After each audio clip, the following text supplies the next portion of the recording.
Please be seated. Magandang umaga po ulit sa ating lahat. This is Magandang umaga. the Good day morning. that the Lord has made, and we will rejoice and be glad. Amen. Before I go to our scriptures today, to reflect on the scriptures today, so ko lang ho i-share kasi when going here, we were praying, myself and the kids, we were praying, and it's just dawned on me that indeed, no, when we wake up in the morning, it's actually a good time to realize that God is ever present. Amen. He is present in all things, present everywhere, di ba? That's why He's omnipresent.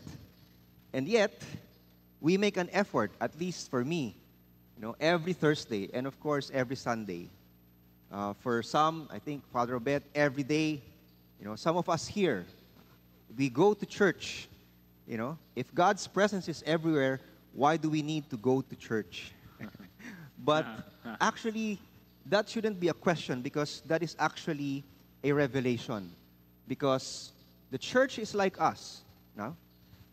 We are the temple of the Holy Spirit. We are the body of Christ, individually and as a corporate body. But the physical church symbolizes us. That despite especially what we are seeing here today, things that are incomplete, a lot of things that are still in progress, a lot of things that still needs to be fixed. And we see our lives is really a mirror of that, a mirror of this physical church, especially the one here that we have in Cathedral of the King. And we realize that despite these things that we may call lack in our lives, the Lord chooses to dwell here. And that is why even later on, or every day actually, but later on specifically, as Father Obet, consecrates the host and the wine, it is not a magical thing, or it is not, and it's not a superficial thing, because we know that there's reality there, and the reality is the Lord chooses to dwell in our lives. Amen. Ano ba naman yung host, right? Ano ba naman yung wine? But the Lord makes it His own body and His own blood, the King of the universe, dwelling in that and dwelling in our lives. Amen. Amen? And Amen. siguro again, just a little more insights or thoughts that I'd like to share also in relation to that, partaking of the body and the blood of Christ. I recall the last time po that I shared a reflection 2 weeks ago, when we talk about the fruit of the Spirit. First of all, I'd like to correct, because I went back and looked at the reflection, the recording dun po sa Facebook, no? I did mention that it's the fruits of the Spirit, but actually it's wrong. It is the fruit, singular, no? It's the fruit of the Spirit. But of course, there's a tendency to say that it's the fruits of the Holy Spirit, because the Saint Paul enumerates or itemizes it one by one: love, joy, peace, patience, kindness. So ideally, or typically, you would think na, it's the fruits of the Holy Spirit. But actually, it's just singular. Meaning, I just realized that you take one, it's no longer the fruit of the Spirit. You cannot have patience without love. And that's, for me, that's a challenge. And that's a confrontation to me. Patience every day. You cannot just force yourself to be patient. You have to love. And as you go, as you are patient, then you experience joy and you manifest all these things. So you take out one, you actually take out the other, no? But actually, when we talk about the fruit of the Holy Spirit, ano ba ginagawa natin sa fruit? Diba? Ano ba ginagawa natin sa prutas? Kinakain natin. We partake of it. And that's what we also need to understand. Of course, it symbolizes us reflecting the fruit of the Holy Spirit.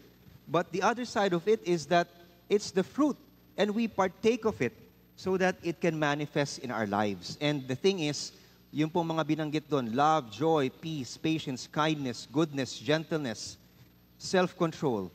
Goodness, self-control. What are these for? Diba? It's a question that we have to tell ourselves. What are these for? If I'm partaking of the fruit of the Holy Spirit, then how does it manifest in my life? And I think that's where the scriptures for today leads us into. What does that fruit translate into? And the Lord specifically mention that in the gospel for today. And that is servanthood or service. So yun po, no? When we talk about, especially because we're in this ordinary time, sabi ko nga po nung the last time, teach us to number our days. This is what ordinary time means. No, we count our days, meaning we don't waste time. Sabi nga, in this world, diba, there's a fear of missing out. And in the world, it's about missing out, maybe entertainment. Of course, no condemnation on that, no? But that's how the thing of the world is.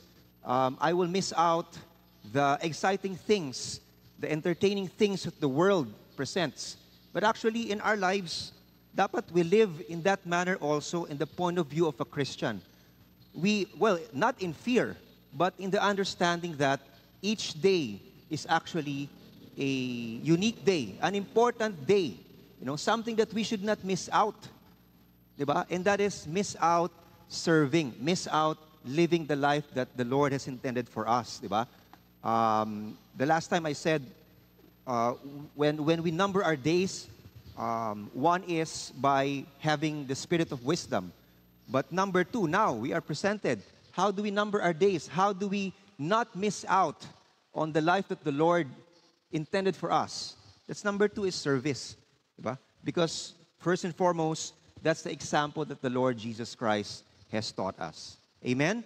So going to the going to the Gospels for today, as we can see the story, actually this one, tama-tama, I guess it's the Lord setting it up for me as well, because we were watching the episode of The Chosen. For all of you who know that series, yung The Chosen, it's a story about Jesus and his disciples. It's very popular. But this is actually the episode, the last time, when Jesus was, the disciples were about to go to Jerusalem because it's leading towards the passion of the Lord Jesus Christ. And as you can see in the scriptures, there's this unique part wherein the mother of the sons of Zebedee, typically, like all mothers, right? They want the best for their children. And siguro, if there's anything, that's the good thing that we have to see in this passage, because the mother of James and John actually just wanted to have the best for their children. And then, hiniling niya kay Christ that my kids would sit on your right and on your left when you are in your glory. And I just realized, when the way The Chosen depicted this, kasi sa scriptures, if you just read this, it's just like maybe Jesus was casually have that conversation lang, Hindi natin ma-picture yung emotions. Diba? But it was good for me to see that, for us to see that in that series, because actually, it's a different, it's just James and John who asked this from him. But when the Lord Jesus heard that, you can see his emotions. He was very grieved. And sinabi nung misis ko, sabi ko, oo nga, no. Why was Jesus grieving? You don't see that here in the scriptures, right? In the gospel. Walang emotions na ganun. But I just realized, and my wife mentioned this to me, perhaps, when the mother of Jesus was telling Christ to have my kids sit on your right and your left when you are in your glory. Ano ba yung glory na sinasabi natin pagdating sa buhay ni Kristo? What is the peak of His glory? The peak of His glory was when He was there on the cross. And He was probably thinking, do you want to be on my right and on my left? You are my friends. I don't want that for you. And you can see the human side of Christ. Just, understanding, I don't want that for you to be crucified with me. Diba? But, that's the kind of mercy and compassion that the Lord Jesus Christ had. At least one kind of way to see it. But the thing is, that's the reality of what the disciples were about to go through. And the Lord was just telling them, okay, yes, I understand. You will go through that. But the other thing, in terms of who will sit at my right hand in glory when I am in heaven, that is not for you. And what the Lord just wants to tell us here is that don't focus on that. That is why, ultimately, nag-segue si Christ, di ba? And he said, you know, he told them about the Gentiles, how the Gentiles rule is to have authority and power over all their subjects. But that is not for you. You are to serve. You are to serve one another, right? And even to give up your life for one another. Because ultimately, Jesus wants us to focus on that. Diba? And in our lives, that is actually what we need to focus on each and every day. Of course, we have aspirations. Of course, we have goals in life. But each and every day presents an opportunity for us to serve. And even our goals or aspirations, that's how we reach it, right? Kung titignan ho natin, di ba? Every hope or every dream that the Lord puts in our lives, like for example, the children, right? If the Lord puts a dream in your heart, that is not so that you can be that someday, but so that you can have something to look forward to, and in that process, you serve. You serve your home, you serve your family, you serve the people around you. And that is very important because I recall yung gospel po natin this Sunday, right? Last Sunday, which is of course the CEC Foundation Day, but it's just very appropriate that, you know, the scriptures were talking about, the gospel was talking about Jesus and his disciples in the storm, in the midst of the storm. They were in the boat and they were in the midst of the storm. And the thing is, you know, when you are in the midst of the storm, you need to have an anchor so that, you know, hindi ka basta-basta masway. Diba? And I understand, I believe that that anchor is service. And personally, you know, and I know a lot of us here can relate. You know, we've been through a lot of things in our lives. We've been through challenges. But I can see all of us here, you know, throughout all those times, we were present. We were here in the church. We go here to the church. Or we do our ministry. We serve the people that God has entrusted to us. And that is actually, a lot of times we don't realize that that has been the anchor of our lives. Amen. Service is the anchor of our lives. Service gives stability to our lives. You know, so in this day and age, you know, there's just a lot of, I would say, a lot of stress. Emotionally, mentally, that is why we're now seeing effects of that through, you know, mental health. And of course, those things we overcome through prayer. And I speak especially for the young people, hopefully, those who are hearing this, who are younger than us, right? Because, you know, when you go through those challenges, those trials in your life, I pray and I ask that you would look into service. Amen. You know, serve the Lord. Don't miss out going here in the church or in whatever churches you may be involved in. Serve your families. Serve the people around you. Diba? Pag sinabi nating service, yun yung nawawala yung comfort mo eh. Nawawala, maglinis ng bahay. You know, I recall in my college days, even way back in Magallanes, you know, going through college, the first few days in college was a struggle for me. As in, I think a lot of us can relate because sabi nga, may culture shock, di ba? Kasi laking simbahan, kumbaga. When you go through college, talagang culture shock. But it's the service, it's the opportunity to be here, to be in the daily mass that helped me overcome, that helped me, you know, it helped my resiliency. So, yun yung tinatawag nating grit and resiliency. That's very important, di ba? For us to overcome yung mga challenges, at least in psychological terms. Of course, there's always the spiritual terms, but in a psychological terms, important yung meron kang resilience, di ba? So that you can overcome challenges or withstand challenges in your life. Of course, with the Lord with you. But at the same time, yun na nga, what helps our resilience? For me, it's service. Because that's where you understand that at those times that you feel you are weak, there is something actually very valuable thing that you can do for the Lord and for others. It helps you understand yung value mo. Na despite my weaknesses, despite a lot of times I feel I am in lack, but I can do something. And that is what matters most.